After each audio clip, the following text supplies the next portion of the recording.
నమస్తే, నా పేరు జగదీష్. వైజాగ్ లోకల్ న్యూస్ వార్తలకి స్వాగతం. వార్తల్లో ముందుగా ముఖ్యాంశాలు.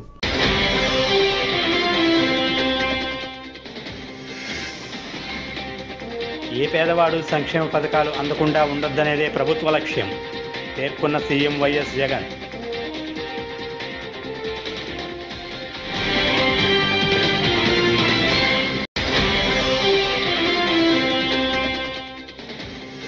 సైకో ప్రభుత్వాన్ని ఇంటికి పంపించి ఏపీకి మళ్లీ మంచి రోజులు తీసుకొచ్చేందుకు ప్రజలు సంకల్పం చేయాలి వ్యాఖ్యానించిన టీడీపీ చీఫ్ చంద్రబాబు.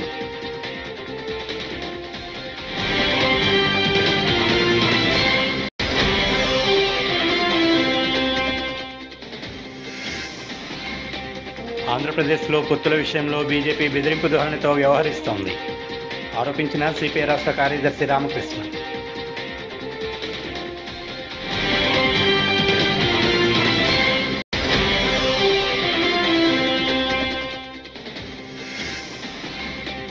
తాటికొండ నూతన ఇన్ఛార్జిగా మేకతోటి సుచరిత.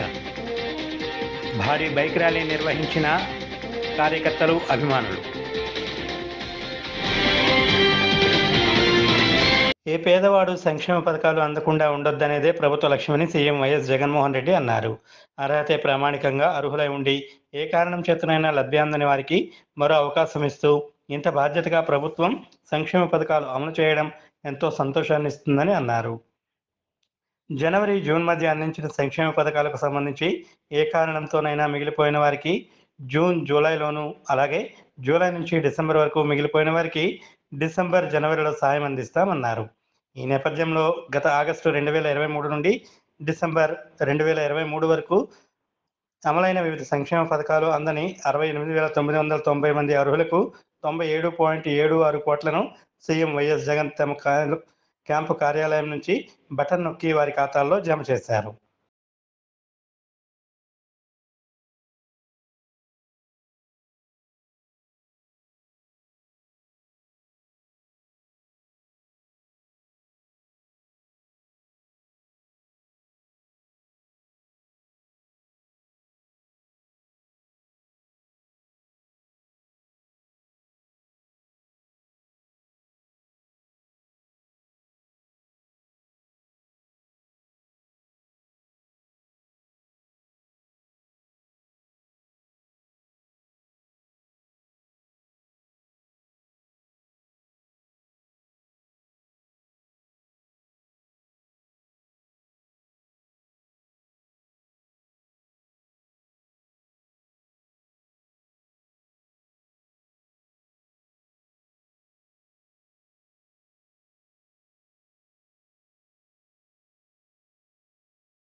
సైకో ప్రభుత్వాన్ని ఇంటికి పంపించి ఏపీకి మళ్లీ మంచి రోజులు తీసుకొచ్చేందుకు ప్రజల సంకల్పం చేయాలని టీడీపీ చీఫ్ చంద్రబాబు కోరారు. కనగిరిలో ఏర్పాటు చేసిన రా కదలిరా కార్యక్రమంలో మాట్లాడుతూ, ఆనాడు ఎన్టీఆర్ టీడీపీ పిలుస్తుంది రా కదలిరా అని పిలుపునిచ్చారు. అది ఒక ప్రభంజనమైంది. ఈరోజు ఈ రాష్ట్రాన్ని కాపాడుకోవడానికి రా కదలిరా అని పిలుపునిస్తున్న నేను, పవన్ కళ్యాణ్ మాత్రమే కాదు, ఇది మనందరి బాధ్యత అని వ్యాఖ్యానించారు. అందుకే ఈ రోజు నేను పెట్టిన కార్యక్రమం చూస్తే ఆ రోజు ఎన్టీ రామారావు గారు తెలుగుదేశం పిలుస్తుంది రా కదిలి రా అని పిలిపించారు. అది ఒక ప్రభంజనం అయింది, ఒక ఉద్యమ స్ఫూర్తితో ఇచ్చారు. అప్పుడు పార్టీ లేకపోయినా ఆ పార్టీకి సారథులు ప్రజలే సాన్నిధ్యం నుంచి గెలిపించే పరిస్థితికి వచ్చారు. ఈ రోజు నేను మీ అందరి సహకారం అడుగుతున్నాను. ఈ రాష్ట్రాన్ని కాపాడుకోవడానికి రా కదలి రా, ఇది మీ అందరి బాధ్యత. మేం వేదిక పైనుండే వ్యక్తులమే కాదు, నేను పవన్ కళ్యాణ్ గారే కాదు, ఇది మనందరి సమిష్టి బాధ్యత అవునా కాదా అని మిమ్మల్ని అడుగుతున్నా. సమిష్టి బాధ్యత అయితే రాష్ట్రాన్ని కాపాడుకుంటామని గట్టిగా చప్పట్లు కొట్టి హర్షాన్ని ఆమోదాన్ని తెలియజేయాలి.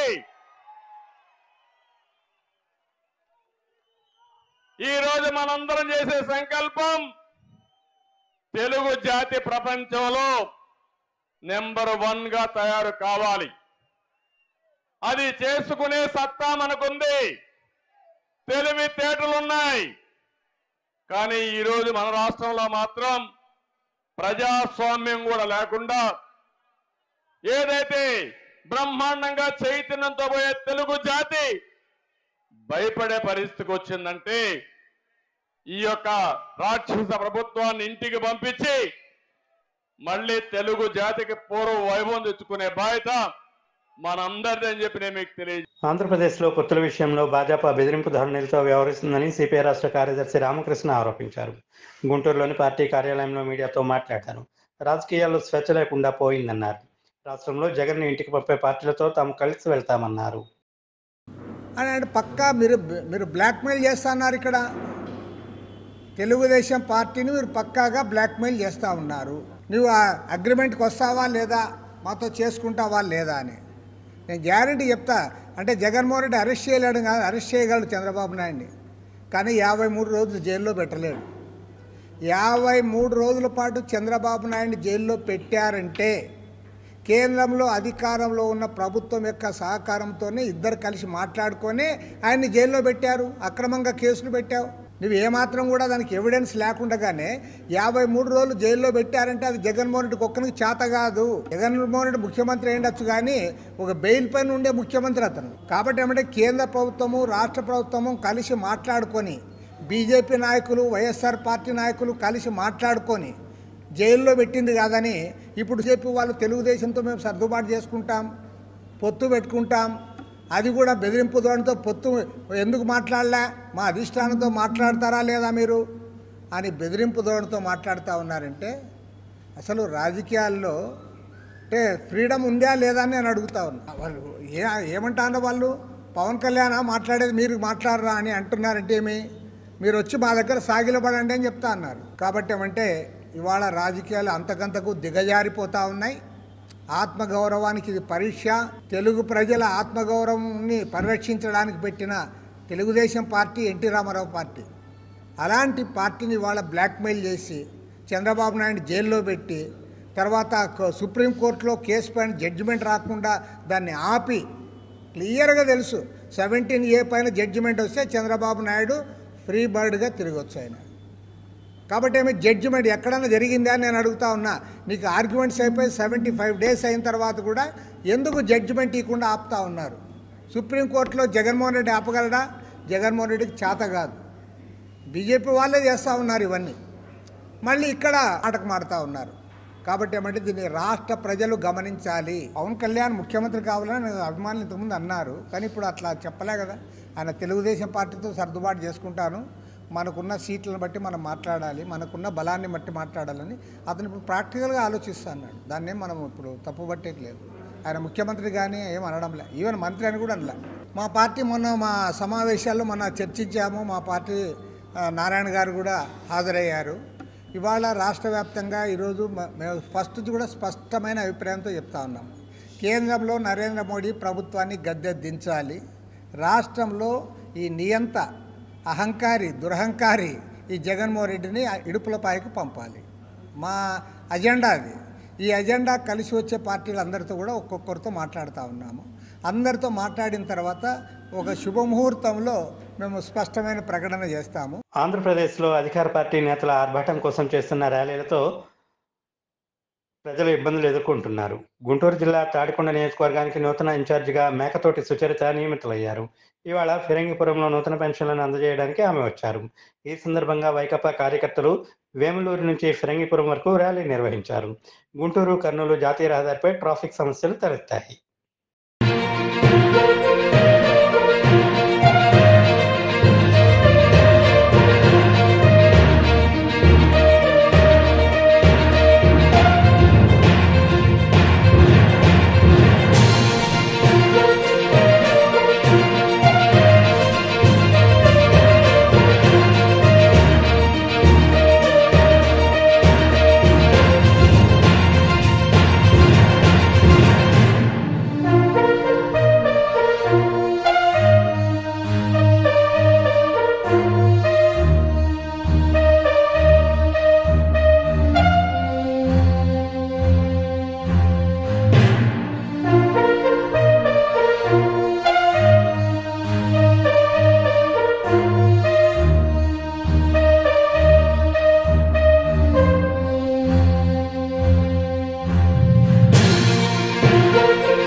తిరుమల శ్రీవారిని నటి జాన్వీ కపూర్ దర్శించుకున్నారు.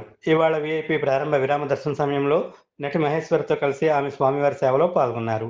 టీటీడీ అధికారులు వారికి స్వాగతం పలికిన దర్శన ఏర్పాట్లు చేశారు.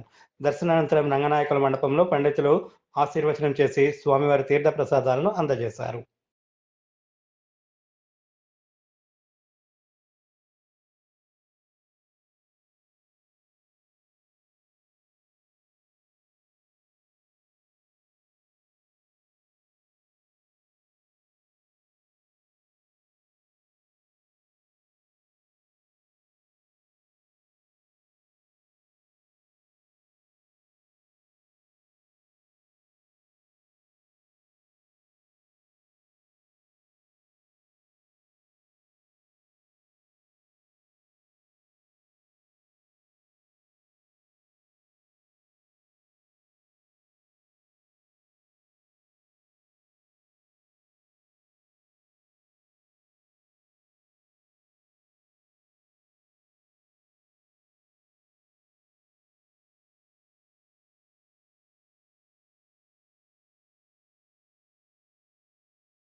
పెడన పట్టణంలో శుక్రవారం వైఎస్ఆర్ కాంగ్రెస్ పార్టీ మైనార్టీ విభాగం కృష్ణా జిల్లా ప్రధాన కార్యదర్శిగా చొల్లపల్లి గ్రామానికి చెందిన పార్టీ సీనియర్ నాయకులు పఠాన్ కరీముల్లా ఖాన్ నియమితులయ్యారు.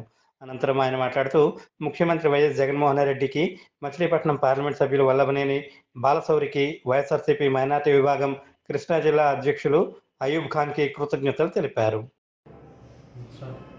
మిత్రులందరికీ నమస్కారం. ఈరోజు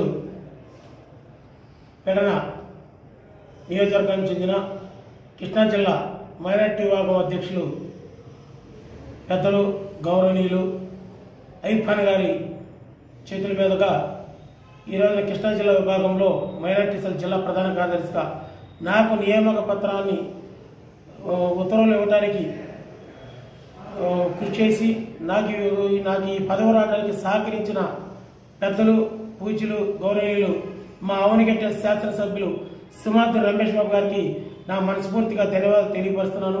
మరి ఈ రోజున మా ఆవనిగడ్డ నియోజకవర్గంలో మా ఎమ్మెల్యే సుమాద్రి రమేష్ బాబు గారు గెలుపు కోసం శక్తివంచం లేకుండా 6 రోజులు కష్టపడతారని, రాబోయే సార్వత్రిక ఎన్నికల్లో కృష్ణా జిల్లా మచిలీపట్నం పార్లమెంటు పరిధిలో ఉన్న ముస్లిం మైనార్టీ సోదరులందరూ కలుపుకుని అట్లాగే జిల్లా అధ్యక్షులు అయూబ్ ఖాన్ గారి అడుగుజాడల్లో నడుస్తానని, మరి ఈ పదవి రావడానికి సహకరించిన మా కడవకల్లి నరసింహరావు గారు, మాజీ market yard chairman, Krishna Guntur జిల్లాల రైతు విభాగం జోనల్ ఇన్ఛార్జి వారికి, మా సుమాద్రి రమేష్ బాబు గారికి మరి ఇంకొకసారి నా మనస్ఫూర్తిగా వారికి ధన్యవాదాలు తెలియపరుస్తూ, మరి నా వంతు సహాయ సహకార పార్టీ కోసం 6 రోజులు కష్టపడి మరి 2024లో జగన్మోహన్ రెడ్డి గారు మరలా ముఖ్యమంత్రిగా చేసే విధంగా ముస్లిం మైనార్టీ సోదరులందరూ కలుపుకుని అన్న అయూబ్ ఖాన్ గారి సూచనల మేరకు మేమంతా కూడా ఆయన వెంట నడుస్తామని చెప్పి నా మనస్ఫూర్తిగా తెలియపరుస్తున్నాను. తమ న్యాయమైన కోరికలను పరిష్కరించాలని కోరుతూ మున్సిపల్ కార్మికులు రాష్ట్ర వ్యాప్తంగా చేపట్టిన నిరవధిక సమ్మె శుక్రవారం 11వ రోజుకు చేరుకుంది.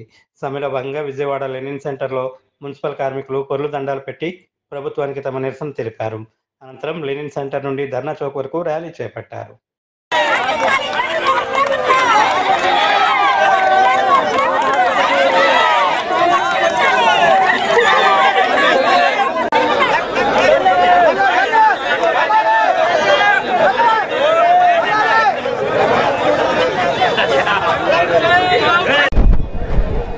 ముఖ్యమంత్రి జగన్మోహన్ రెడ్డి గారు హైదరాబాద్లో ఉన్న కేసీఆర్ గారిని పరామర్శించడానికి తీరిక దొరికింది.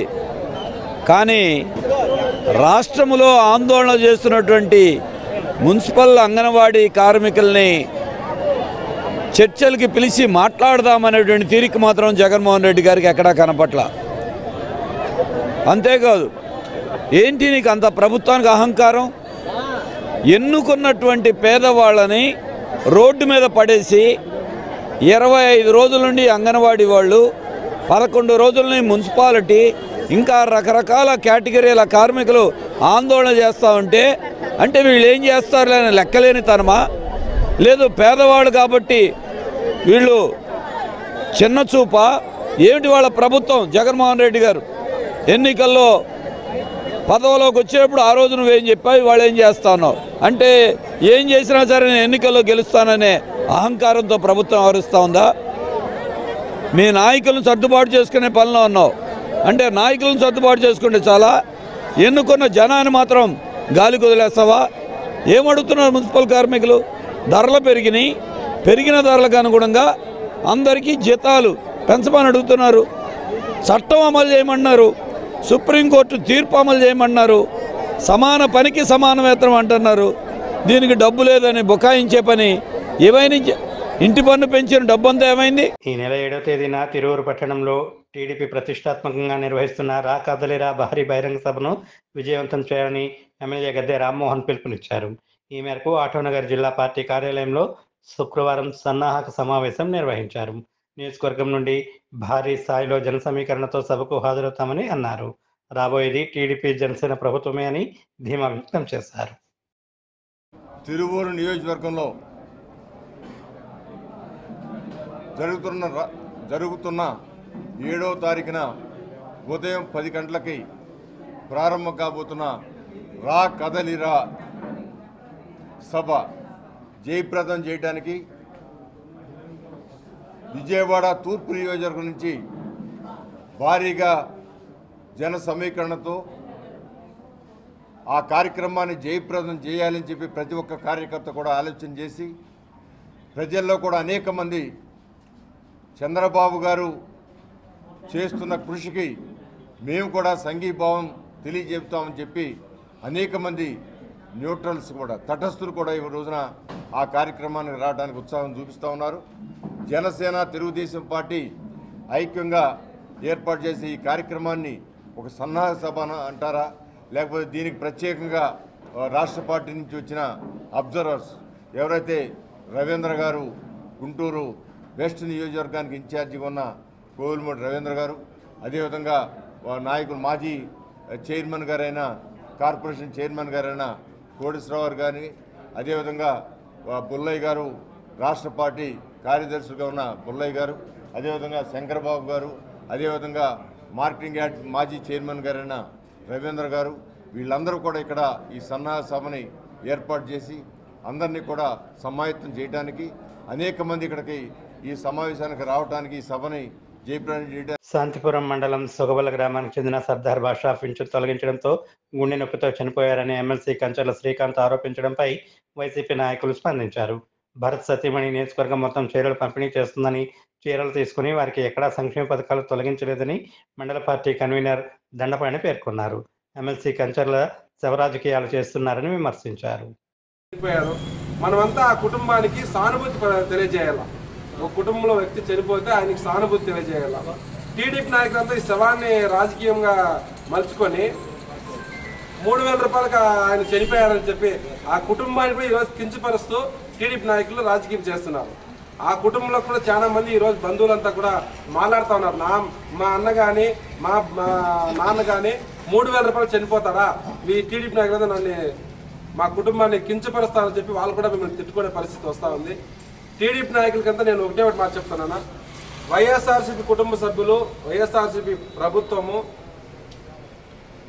ప్రాంతము, కులాలు, మతాలు ఏమీ లేదు, ప్రతి ఒక్కరికి పింఛనిస్తా అన్నారు.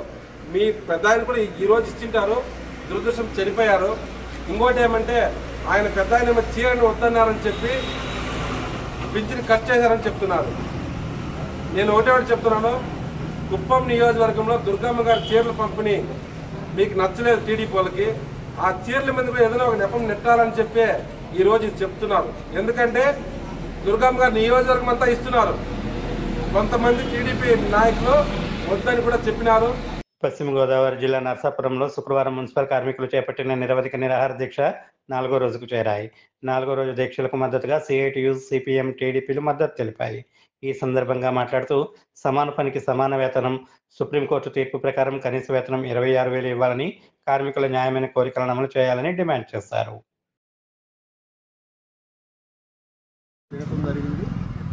అప్పటి నుంచి కూడా ఇప్పటి వరకు 3 సార్లు జాయింట్ సమావేశానికి పిలిచారు అధికారులు. ప్రధానమైనటువంటి ఆర్థికపరమైనటువంటి డిమాండ్లు ఏవి కూడా పరిష్కరించడానికి ప్రభుత్వం సిద్ధంగా లేదు. ప్రధానమైనటువంటిది సమాన పనికి సమాన వేతనం ఇవ్వాలనేటువంటిది. అలాగే సుప్రీంకోర్టు తీర్పు ప్రకారం మరి కనీస వేతనం 26,000 ఇవ్వాలనేటువంటిది ఆర్థికపరమైనటువంటి డిమాండ్లో ప్రధానమైనటువంటిది. అవుట్సోర్సింగ్ సిబ్బందిని అందరినీ కూడా పర్మనెంట్ చేయాలనేటువంటిది. అలాగే పర్మనెంట్ కార్మికులకి సరెండర్ లీవులు ఎన్కాష్మెంట్ చేయడానికి గత 3 సంవత్సరాల నుంచి కూడా పెండింగ్లో ఉన్నాయి. అది క్లియర్ చేయట్లేదు, అది క్లియర్ చేయమనేటువంటిది. అలాగే దీంట్లో పబ్లిక్ హెల్త్ దాంట్లోనే మెడికల్ అలవెన్స్ 6,000 రూపాయలు ఇస్తూ ఉన్నారు. అది మిగతా సెక్షన్లో డ్రైవర్లకు కానీ లేకపోతే పార్కుల్లో పనిచేసే వాళ్ళకి కానీ మలేరియా డిపార్ట్మెంట్లో పనిచేసే వాళ్ళందరికీ కూడా 6,000 ఇవ్వాలి అనేటువంటిది చెప్తాం. ఇప్పుడు ఎన్నిసార్లు చెప్పినా వారు ఫైనాన్స్ వ్యవహారం వచ్చేటప్పుడు ముఖ్యమంత్రితో మాట్లాడాలంటున్నారు. ఒకసారి అడిషనల్ సెక్రటరీ శ్రీలక్ష్మి గారు అలాగే మరి దానికి సంబంధించిన మున్సిపల్ అడ్మినిస్ట్రేషన్ అధికారులు కూర్చొని మాట్లాడితే ఒక ప్రధానమైనటువంటి ఒక 5-6 అంశాలు అంగీకరించారు. వాటికి మినిట్స్ ఇస్తే మేము సమ్మె విరమిస్తాం, లేకపోతే 27వ తారీఖు నుంచి సమ్మెలోకి వెళ్తామని చెప్పాం. 27వ తారీఖు తర్వాత మధ్యలో సమ్మెలోకి వెళ్లకుండా ఒకసారి పిలిచి దానికేమో మళ్ళీ బొత్స సత్యనారాయణ గారు అలాగే మన సజ్జల రామకృష్ణారెడ్డి గారు మున్సిపల్ మంత్రి వీళ్ళందరూ కలిసి కూర్చుని ఫైనాన్స్ వ్యవహారం ఏది కూడా మా చేతుల్లో లేదు, మేము మాట్లాడే పరిస్థితి లేదు అనేటువంటి విషయాన్ని చెప్పారు. 11వ PRC అయినా దానికి ఎరియర్స్ డిఏ ఇంక్రిమెంట్లు ఇవ్వండి, ఆ రకంగానే మేము సమ్మె విరమిస్తామని చెప్పాం. దానికి కూడా అంగీకరించలేదు. ఇది వీళ్ళకి ఇస్తే ఈవీఎంలపై విస్తృత అవగాహన కల్పించాలని జిల్లా కలెక్టర్ నాగలక్ష్మి ఆదేశించారు. రాజకీయ పార్టీల ప్రతినిధులతో కలెక్టరేట్ సమావేశ మందిరంలో బుధవారం సమావేశాన్ని నిర్వహించారు. ప్రస్తుతం దరఖాస్తుల పరిశీలన జరుగుతుందని చెప్పారు. జిల్లా కేంద్రంలో నియోజకవర్గాల్లో నమూనా ఈవీఎంలను ఏర్పాటు చేసి ఓటు వేసే విధానాన్ని వివరిస్తున్నామని తెలిపారు. ఇప్పుడు 2 జనవరి వరకు వచ్చింది. ఇది కాకుండా లాస్ట్ టైం కూడా ఆల్రెడీ అందరికీ కూడా మనకి స్పెషల్ సమ్మర్ రివిజన్ సంబంధించి ఫైనల్ పబ్లికేషన్ డేట్ 5వ తారీఖు నుంచి 22 అయ్యిందనేది కూడా లాస్ట్ టైం పార్టీ మీటింగ్కి వచ్చిన అందరికీ కూడా కమ్యూనికేట్ చేయడం జరిగింది. సో ఇవాళ ఇంకా కూడా మనకి స్టిల్ ఆ టైం అనేది కాలేదు కాబట్టి 5th జనవరికి అయితే ఫైనల్ పబ్లికేషన్ అవ్వదు. సో లేటెస్ట్ డేట్ 22nd జనవరి. ఇది కాకుండా మనం ఇవాళ ఇంకొక పాయింట్ అడిషనల్గా అందరికి ఇవ్వడం జరిగింది. ఇది ఇప్పుడు ఈవీఎంస్ మనకి ఈవీఎం సంబంధించి ట్రైనింగ్ అవేర్నెస్ టేకప్ చేయమని చెప్పి ఎస్పెషలీ ప్రజలకి డెమోస్ లాగా అవేర్నెస్ కార్యక్రమాల లాగా చేయమని కమిషన్ నుంచి ఇన్స్ట్రక్షన్స్ వచ్చింది. సో ఇది ఆల్మోస్ట్ ఒక 20th డిసెంబర్ నుంచి అలా స్టార్ట్ చేయాలి. ఈవీఎంని పెట్టి ఆ ఆఫీస్లో స్టేషనరీగా పెట్టి వచ్చిన వాళ్ళు డైలీ చూసుకొని వెళ్ళేలాగా ఒక కార్యక్రమము. రెండోది ఒక డెమో వ్యాన్లో ఈ ఈవీఎంని ఏర్పాటు చేసి ఇవ్వడం జరిగింది. సో దీనికి సంబంధించి మనకి అన్ని కాన్స్టిట్యుయెన్సీస్లో మనకి షెడ్యూల్ అనేది పొలిటికల్ పార్టీస్ మీకు కూడా ఇస్తున్నాము. సో మీరు కూడా బిఎల్ఎస్ ద్వారా వీళ్ళ ద్వారా కూడా అక్కడ లోకల్గా వ్యాన్ వస్తుందా లేదా, అక్కడ లోకల్గా ఎస్పెషలీ అంటే యూత్ ఇలాంటి వాళ్ళంతా ఏంటి సిస్టమ్స్ దీంతో కంఫర్టబుల్గా ఉంటారు కాబట్టి వాళ్ళకి పెద్దగా ఏం అనిపించదు. ముఖ్యంగా పెద్దవాళ్ళు, కొంతమంది ఏజ్ మెంబర్స్ మేబీ ఈవెన్ మహిళలు, ఈవెన్ ఎవరన్నా కూడా మగవాళ్ళన్నా అప్పుడప్పుడు ఈ ఫోన్ ఆపరేట్ చేయడంలో ఇలాంటి డివైసెస్ ఆపరేట్ చేయడంలో కొంత అంటే సెన్సిటివ్గా ఫీల్ అవుతారు. లేదా డౌట్ లేకుండా ఉండడానికి మనకి ఈ కార్యక్రమాలు అనేది మొబైల్ డెమాన్స్ట్రేషన్ లొకేషన్స్ కవర్ చేయాలని పిఎస్లు కలిపి ఇప్పటికీ 677 కవర్ అయ్యి సరిగా జరగలేదు అనే ఫీలింగ్ ఉంటే ఖచ్చితంగా మనము మళ్ళీ కూడా సెకండ్ రౌండ్ కూడా ఈ వ్యాన్స్ని ఇవి కంటిన్యూ చేయడానికి ఎటువంటి ఇబ్బంది లేదు. సో ఫస్ట్ రౌండ్ కంప్లీట్ అయ్యాక సెకండ్ రౌండ్ నుంచి మనం టేకప్ చేద్దాం. సో దానికి సంబంధించి కూడా పార్టీస్ ఏదైనా ఇష్యూ అయితే మీ హయాంలో ఈ నూతన సంవత్సరంలో అన్ని రంగాల్లో కూడా ఈ వార్తలు ఇంతటితో సమాప్తం. నమస్కారం.